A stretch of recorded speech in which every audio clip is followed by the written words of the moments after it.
Hey there, Tappers, and welcome to our first video in our new content format. And this month officially has a topic. We're actually behind a week, so you might get an extra one this week. But if you couldn't see, our topic this week is going to be our apples. And that's because this month's topic is ingredients, specifically key ingredients, and there's no better place to start than our apples.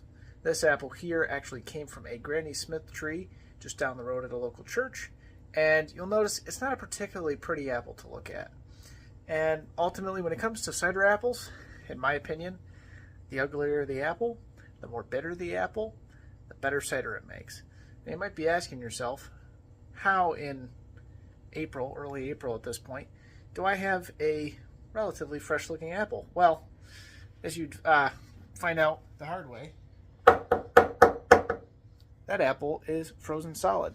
And that's because we found out that freezing our apple, specifically in a deep freeze, is the best way to maximize our harvest. So we fill our deep freeze, if we manage to empty it all from season to season, we fill our deep freeze with last fall's apples, and they last and stay fresh right on through to the next fall. We usually try to use them all up after a year because they still keep, but they do tend to lose their flavor. But apples, the main ingredient, you want to find good ones. My opinion, people talk about, oh, you can go to the store and get apple cider or you can get juice, but there's all kinds of stuff you have to look out for with that, like preservatives, plus you have all that nasty added sugar and other stuff in there that you just don't really want to have. So in my opinion, the best option, especially if you're starting out, is in the fall. Drive around. There's tons of apple trees, especially in upstate New York where I am. You can drive around and you can find apple trees everywhere.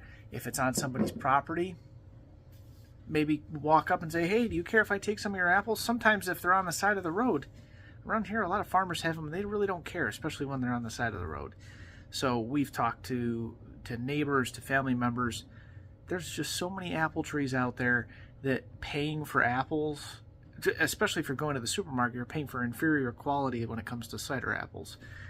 Don't waste your time, don't waste your money. You can go and if you have a buster crop, you can fill totes. We take the big 25 gallon totes, 15 gallon totes, and fill them up, and we fill 2-3 of those off of a couple trees, and you get a good mix, and it's just a really good way to guarantee that you have